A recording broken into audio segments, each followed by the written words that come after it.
A book by a queer author. A book with romance. A book with a colour in the title. Prettiest Illumicrate book. Hi guys, it's Sam and welcome back to my booktube channel. Today we're just going to do a little reading update. I am an extreme mood reader, which means that I normally read 5 to 10 books at a time, purely because I can't make up my mind. This sometimes is not a very healthy habit because it means that I'm not finishing anything for like weeks at a time because I just keep reading 100 pages of each book. But I do actually really enjoy reading like this because it just means whatever mood I'm in, I always have something that I'm in the middle of. And then because I haven't picked out a TBR for like later February and also March, I thought it would be fun to use the Illumicrate reading prompt cards to pick out a TBR with you all. The first book is one that I'm about to finish, and it's one that I'm very proud of myself for picking up and getting through because I put it off for like 2 years, and that is The Priory of the Orange Tree by Samantha Shannon. If you follow me on TikTok, you would have seen that I have been trying to read 50 pages a day. It's been helping. It's made this book feel a lot less intimidating and just set like small milestones for myself because my brain apparently needs to be rewarded very regularly, otherwise it won't read this massive big chunk of a book. I have about 80 pages left of this book and I have been really enjoying it. I've got about 80 pages left to go, and this book has been such a fun ride. I think it looks more intimidating than it actually is. The world building is done really well and I never felt overwhelmed with information. Everything's been unraveling at a good pace and I'm excited to finish it. I'm also reading This Vicious Grace by Emily Thiede.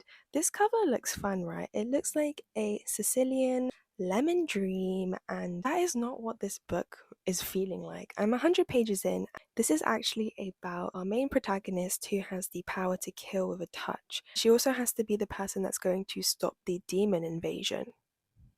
I wasn't ready for that. This wasn't giving me stopping a demon invasion kind of vibes. I am really enjoying it, and the romance in it is kind of like bodyguard type of situation, which I will really enjoy when I'm a bit further into it. I'm also 150 pages into Immortal Longings by Gong.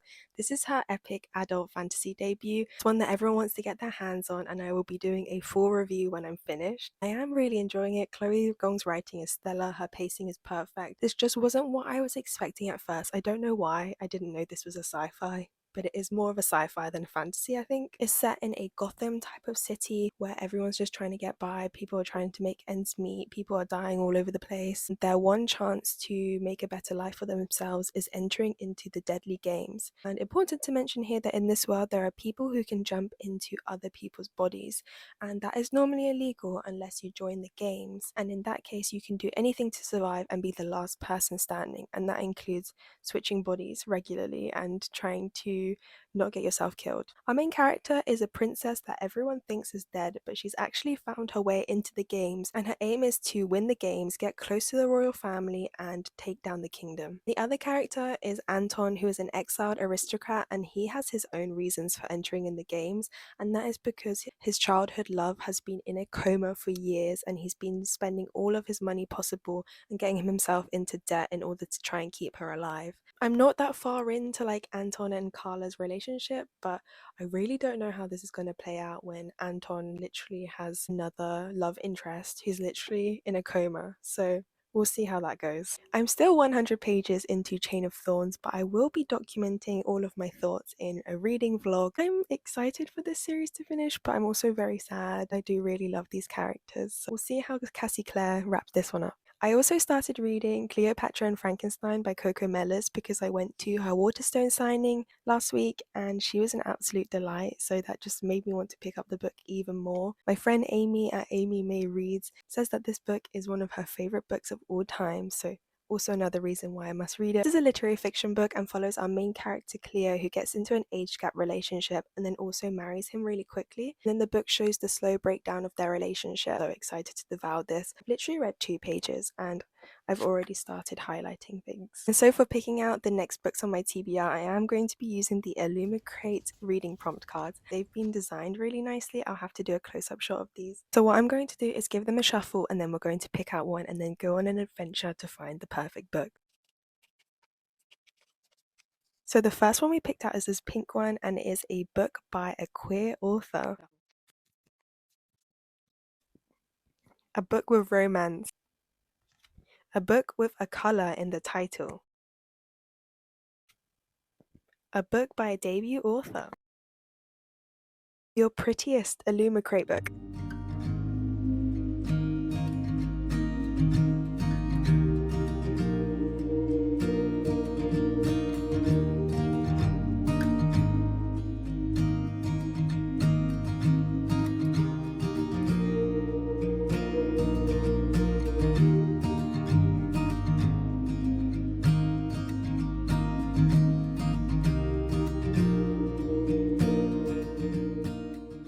For the prompt of your prettiest Illumicrate book, I will have to say it is This Woven Kingdom by Tahera Mafi, author of Shatter Me. So I know that I'm going to like this, and I will definitely be reading this month because the sequel, These Infinite Threads, also just came out. For the prompt of a book by a queer author, I picked The Oleander Sword by Tasha Suri, and this is the sequel to The Jasmine Throne. I actually listened to The Jasmine Throne on Audible, and I really enjoyed it, so I can't wait to see what happens in the sequel. The characters were so well developed and the world is really interesting. The magic system is based on like plant magic, and there is a disease called the rot, which basically slowly turns you into like a plant. You get bark appearing on your skin and like vines trying to grow through like your fingertips. And that imagery is just so freaky to me. It's also a slow burn sapphic relationship in this that I'm very invested in, and I can't wait to see what happens next. For the prompt of a book by a debut author, I picked Wandering Souls by Cecile Pin, and this is coming out in March, and I'm very excited to have my hands on a copy. I heard the author giving like a talk about this book, and I